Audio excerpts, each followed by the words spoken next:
तब तक हमने जितना भी पढ़ा है वो एक या एक से ज़्यादा पॉइंट चार्जेस के बारे में पढ़ा है। ठीक है, तो रोज़मर्रा की ज़िंदगी में अनलेस आप इलेक्ट्रॉन प्रोटॉन के साथ काम कर रहे हो या फिर कुछ और सिंपल सी चार्ज डिस्ट्रीब्यूशन के साथ काम कर रहे हो, पॉइंट चार्जेस आपको ज़्यादा नहीं मिलेंगे।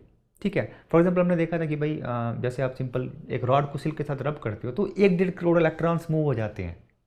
तब मेरे को उस चार्ज का अगर इलेक्ट्रिक फील्ड निकालना हो तो क्या मैं 1-1.5 करोड़ इलेक्ट्रॉन्स को पॉइंट चार्ज मानूँ और फिर हर एक की इलेक्ट्रिक फील्ड निकालूँ फिर उनको ऐड करूँ, तो मुश्किल हो जाता है काम, राइट। तो हमने क्या किया हुआ है, अपनी कन्वीनियंस के लिए, अपनी सहूलियत के लिए हम मानते हैं कि जो चार्ज है वो कंटिन्यूस है।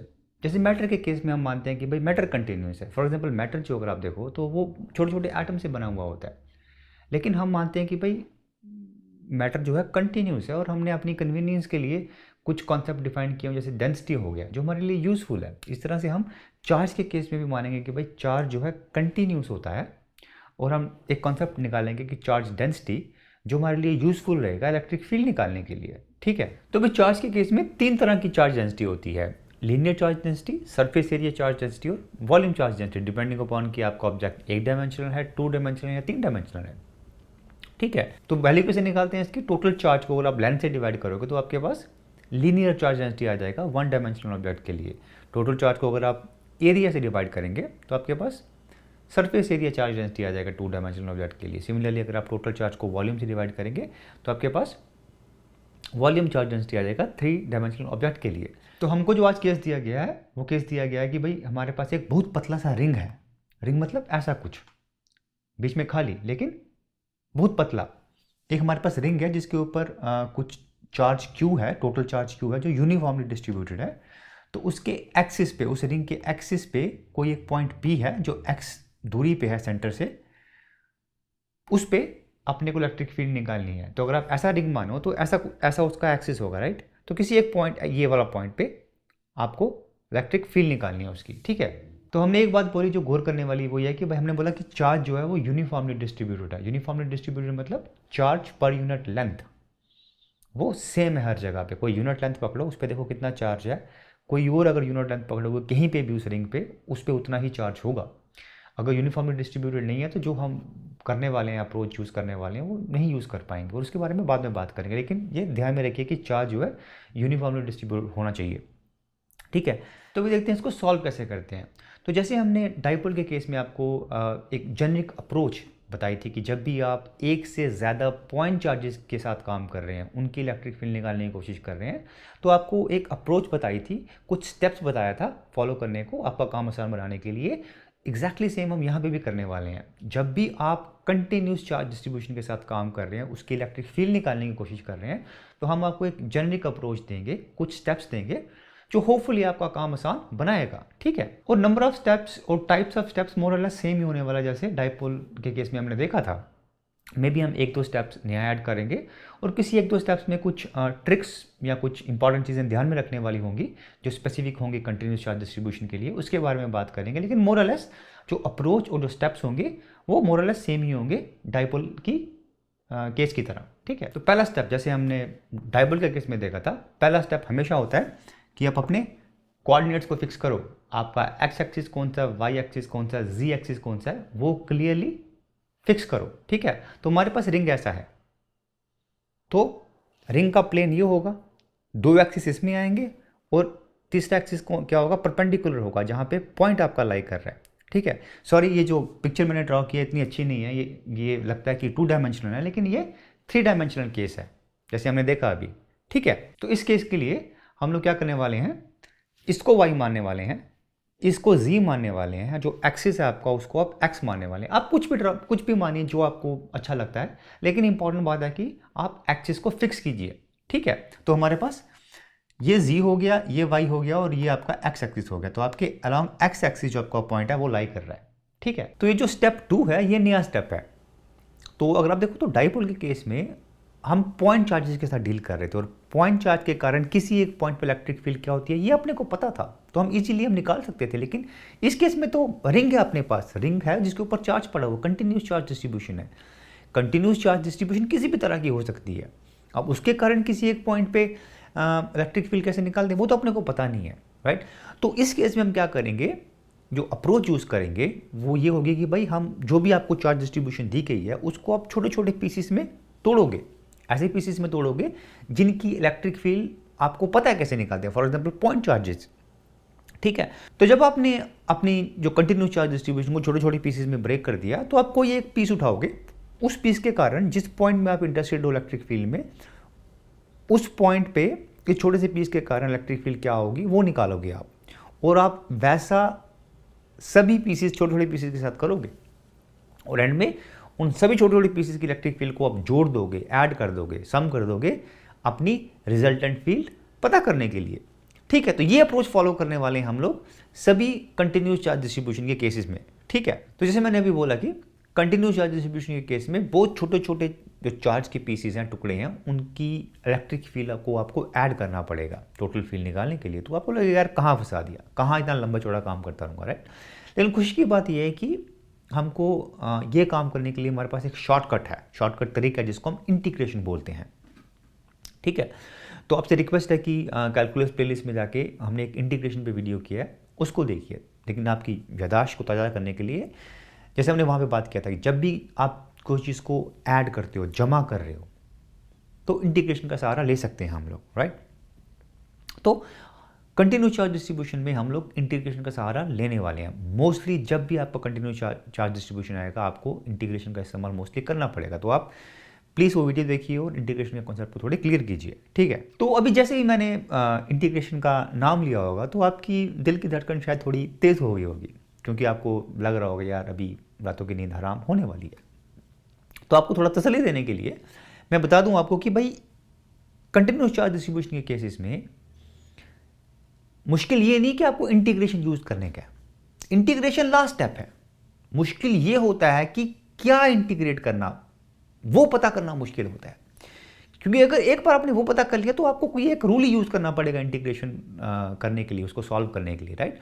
तो ये इंपॉर्टेंट है कि भाई आप सही तरीके से ये पता करें कि आपको क्या इंटीग्रेट करने का, और होपफुली अगर आप जो स्टेप्स हम आपको बता रहे हैं यहाँ पे अगर आप फॉलो करेंगे तो होपफुली आपको वो पता करना ईजी होगा। ठीक है, तो जनरली आप अपना जो कंटिन्यूस चार्ज डिस्ट्रीब्यूशन है उसको आप ऐसी छोटी छोटी शेप्स में ब्रेक करते हो जिन शेप्स की इलेक्ट्रिक फील्ड आपको पहले से पता है। मोस्टली आप उसको पॉइंट चार्जेस में ब्रेक करते हो। लेट्स अज्यूम करते हैं कि ये जो आपका चार्ज है अलोंग द सर्कमफ्रेंस, ये छोटी छोटी लेंथ से बना हुआ होता है। ठीक है, तो ये हो गया आपका स्टेप 2 जिसमें आपने चार्ज डिस्ट्रीब्यूशन को छोटे छोटे पार्ट्स में ब्रेक कर दिया। तो ये भी वो स्टेप है जहाँ पे काफ़ी लोगों को दिक्कत आती है ये सोचने में कि भाई इसको कैसे ब्रेक करें। तो काफ़ी बार तो बहुत स्ट्रेट फॉरवर्ड होता है, कॉमन सेंस लगा के आप सीधा पता कर सकते हैं। फॉर एग्जाम्पल इस केस में अगर आप देखो तो चार्ज अलोंग सर्कमफ्रेंस है, लेकिन सर्कमफ्रेंस क्या लेंथ ही तो है, लेकिन वो राउंड है, बट है तो लेंथ ही है ना।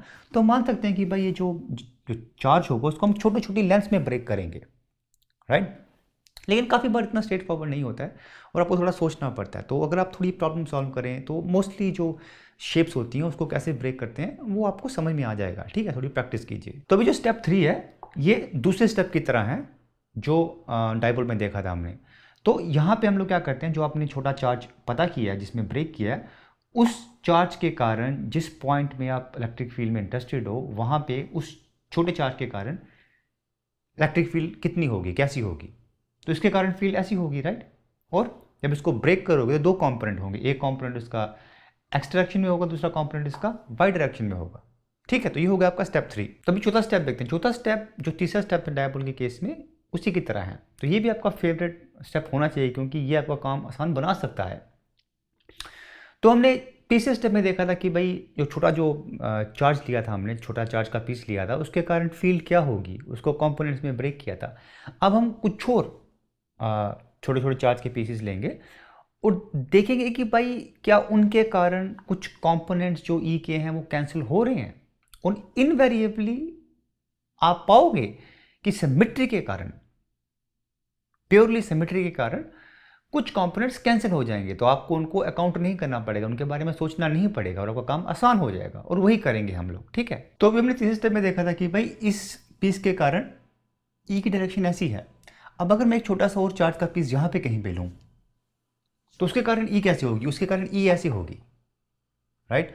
जब उसको ब्रेक करूंगा उसका एक y कंपोनेंट ऐसा होगा, e कंपोनेंट ऐसा होगा, और आप देख सकते हैं सिमेट्री से y कंपोनेंट्स कैंसिल आउट हो जाएंगे।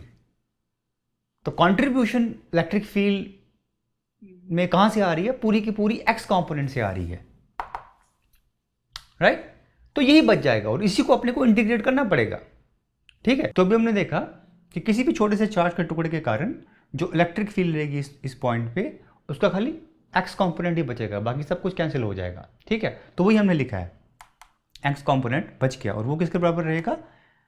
डी कॉस थीटा, क्योंकि ये एंगल थीटा है, राइट? तो अब इस छोटे से टुकड़े को हम पॉइंट चार्ज मान सकते हैं और पॉइंट चार्ज की इलेक्ट्रिक फील्ड क्या होती है अपने को पता है, Q/4πε आर स्क्वायर, राइट? तो इस केस में Q क्या है? Q होगा छोटा सा q, डी क्यू, छोटे सा जो चार्ज इसके ऊपर है वही लिखा डी क्यू, 4πε, और r डिस्टेंस कितना? डिस्टेंस इस केस में ये डिस्टेंस है, ठीक है? तो d Q 4πε r square and then cos theta. Cos theta को कैसे निकालेंगे? वो भी हम निकाल सकते हैं यहाँ से। तो ये थीटा है तो कॉस थीटा क्या होगा? बेस अपॉन हाइपोटेन्यूज x/r, ठीक है? तो अगर आप देखो अभी तो डिनोमिनेटर में आपके पास r आ रहा है। r क्या है? डिस्टेंस इस छोटे से पीस का इस पॉइंट से। इस डिस्टेंस r को आप जो रेडियस a है और जो सेंटर से इसका डिस्टेंस x है उसकी टर्म्स में लिख सकते हो, और वही हम लिखेंगे पाइथागोरस थ्योरम यूज करके, यानी कि r square is equal to a square plus x square, ठीक है? तो अब जब भी आप r को a और x की टर्म्स में लिखते हो तो ऐसा कुछ आ जाएगा आपके पास, ठीक है? अगर आप देखो तो अभी भी अपने को पता नहीं है कि डी क्यू, छोटा जो चार्ज था, उसकी वैल्यू कितनी है। अभी हम उसकी वैल्यू निकालेंगे, ठीक है? तो जब आप कंटिन्यूस चार्ज डिस्ट्रीब्यूशन के साथ काम कर रहे हो और जब आप डी क्यू निकालने की कोशिश कर रहे हो तो आप चाहोगे कि आप डी क्यू को चार्ज डेंसिटी और एक कोई कोऑर्डिनेट वेरिएबल जो उस छोटे से चार्ज की शेप के बारे में आपको बताता है, जैसे डी एक्स हो गया, डी वाई हो गया, डी आर हो गया, डी एल हो गया, वैसे लिखो, क्योंकि तभी आप उस इक्वेशन को इंटीग्रेशन के काबिल बना पाओगे, क्योंकि इंटीग्रेशन के लिए आपको एक इंटीग्रेशन वेरिएबल चाहिए, ठीक है? और ये स्टेप जब आप चार्ज को चार्ज डेंसिटी और एक कोऑर्डिनेट वेरिएबल में लिखते हो, ये बहुत ही इंपॉर्टेंट स्टेप है इसको सॉल्व करने के लिए, ठीक है? तो काफ़ी बार आपको चार्ज डेंसिटी दी गई होती है, काफ़ी बार आपको निकालनी पड़ती है। तो हमारे केस में हमको नहीं दी गई है तो हम निकालेंगे, और निकालना आसान है। 3 टाइप की चार्ज डेंसिटीज होती हैं, लीनियर, सरफेस एरिया और वॉल्यूम चार्ज डेंसिटी। तो सिंस हमारे केस में जो रिंग है वो बहुत पतला है तो खाली उसमें लेंथ ही इन्वॉल्व होगी, तो लीनियर चार्ज डेंसिटी होगी। तो कैसे निकालेंगे लीनियर चार्ज डेंसिटी? आपके पास टोटल चार्ज कितना है, डिवाइड करो टोटल लेंथ कितनी है। चार्ज आपके पास कितना है? Q है, डिवाइड करो टोटल लेंथ। लेंथ कितनी है उस रिंग की? सर्कमफ्रेंस होगा 2πa, ठीक है? तो वो आपके पास आगे चार्ज डेंसिटी, उसको मल्टीप्लाई करो छोटी सी जो लेंथ है आपकी dl, तो आपके पास टोटल चार्ज आ जाएगा, राइट? तो आपने चार्ज को लिख दिया डेंसिटी और एक इंटीग्रेशन वेरिएबल के टर्म्स में, ठीक है? तो अभी आप dq की वैल्यू यहाँ सब्स्टिट्यूट करो, थोड़ा इसको रीअरेंज करो तो ऐसा कुछ आपके पास आ जाएगा। तो ये है आपकी इलेक्ट्रिक फील्ड जो उस छोटे से चार्ज के कारण है। अभी आपको पूरे रिंग के लिए निकालना है तो आप छोटे छोटे ऐसे चार्जेस अज्यूम करो कि पूरा रिंग आप छोटे से चार्जेस से बना हुआ है, और उन सब इलेक्ट्रिक फील्ड्स को ऐड कर दो। जहाँ समेशन पॉसिबल होगा वहाँ ऐड करेंगे, जहाँ समेशन पॉसिबल डायरेक्टली नहीं होगा वहाँ इंटीग्रेशन यूज़ करेंगे हम लोग, राइट? तो जो मुश्किल स्टेप था सबसे मुश्किल वो तो हो गया। अभी आपने पता कर लिया है कि आपको क्या इंटीग्रेट करना है या फिर क्या ऐड करने का। अभी खाली आपको ऐड ही करने या फिर इंटीग्रेशन करने का, वो रहेगा आपका स्टेप 5, लास्ट स्टेप। तो अभी 5वें स्टेप में इसको आप along the total length of ring integrate करेंगे तो आपके पास टोटल इलेक्ट्रिक फील्ड आ जाएगा, और वही हम करेंगे। और जब आप वो करोगे तो आपको जान के खुशी होगी कि डीएल को छोड़ के सब कुछ इंटीग्रेशन के बाहर आ जाएगा। इस केस में आप लकी हो कि ए और एक्स जो है कांस्टेंट है, उसको आप बाहर निकाल सकते हो। तो यहाँ पे ए क्या था? ए है आपके पास रेडियस, एक्स क्या है? सेंटर से डिस्टेंस। अब आप ये छोटा चार्ज कहीं भी अज्यूम कीजिए, यहाँ पे ए सेम रहने वाला, एक्स सेम रहने वाला। तो इस केस में आप लकी हो कि आप इन दोनों को बाहर लेके जा सकते हो। इस प्लेलिस्ट के नेक्स्ट वीडियो में हम लोग लाइन चार्ज के बारे में बात करेंगे। तो जैसी इक्वेशन अभी दिख रही है मोरलेस वहाँ पे भी वैसे ही दिखे, लेकिन डिफरेंस वहाँ पे ये होगा कि वहाँ पे जो दूसरा वेरिएबल होगा, एक्स के साथ में जो दूसरा वेरिएबल होगा वो कांस्टेंट नहीं होगा, उसको आप बाहर नहीं निकाल पाओगे, इसलिए आपको वहाँ पे थोड़ा डिफिकल्ट सा इंटीग्रेशन करना पड़ेगा। लेकिन इस केस भी आप बहुत लकी हो, ठीक है? तो अभी डीएल का इंटीग्रेशन क्या हुआ? डीएल का इंटीग्रेशन का मतलब क्या है कि आपने जो रिंग को छोटे छोटे डीएल्स में जो डिवाइड किया हुआ है उनको अगर आप सबकी लेंथ को ऐड कर दो तो कितनी लेंथ आ जाएगी? सर्कमफ्रेंस हो जाएगा टोटल, राइट? 2πa। तो वही होगा यहाँ पे 2 पाई ए आ जाएगा, 2 पाई ए 2 पे कैंसिल हो जाएगा, तो आपके पास Q x by 4 pi epsilon a square plus x square 3/2 आ जाएगा। ये आ गया आपकी इलेक्ट्रिक फील्ड। तो ये तो अभी जनरल केस आ गया एक्सिस के किसी भी पॉइंट पे, राइट। अब अगर हम केस ले जहाँ पे ये जो पॉइंट है जिस पे आप इलेक्ट्रिक फील्ड निकाल रहे हो ये बहुत दूर है, इसका मतलब ये कि जो आपका ए के मुकाबले, रेडियस के मुकाबले जो एक्स है वो बहुत बड़ा है। तो उस केस में क्या होगा, उस केस में हम ए को इग्नोर कर सकते हैं, ए को 0 मान सकते हैं। तो जब ए को 0 मानोगे तो ये इक्वेशन क्या बन जाएगी, approximately Q by 4 pi epsilon x square. Q क्या है, टोटल चार्ज, एक्स क्या है, डिस्टेंस सेंटर से। तो ये इक्वेशन जो है पॉइंट चार्ज की तरह लग रही है आपको।